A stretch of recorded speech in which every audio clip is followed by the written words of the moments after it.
Bhojpuri fans club में एक बार फिर से वालों के स्वागत करते हैं। प्रणाम भैया लोग। चलिए आज हम लोग एगो नया और एंटरटेनमेंट खबर लेके आए बने।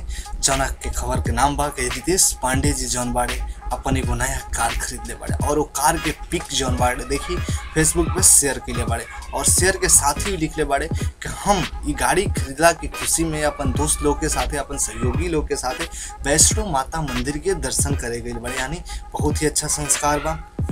ये हर खुशी में आज भी अपना इतना बड़ स्टार बनला के बाद भी अपन संस्कार धर्म आखिर बहुत ज़्यादा लोग होला कि जो भूल जाला, लेकिन निभाव तरे हर आदमी कोनो काम के सफलता के शुरुआत करेला तो भगवान ऊपर वाला के श्रेय ही दिहल जाला।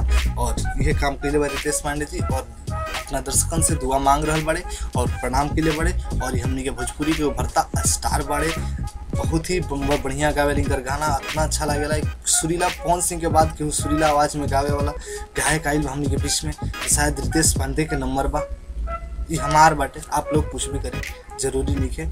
बहुत सारा बा, बहुत लोग बाटे, लेकिन रितेश पांडे काफ़ी हम ही नहीं कहते, बहुत लोग इनका के पसंद कइले बा और इनकर गायकी के पसंद कइले बा। थैंक यू भैया, बाय बाय। हमारे चैनल को सब्सक्राइब करी, वीडियो को लाइक करी, कमेंट करी, शेयर करी, इंतजार ना फटाक से शेयर करी। और जय भोजपुरी, भोजपुरी बोलत रहे।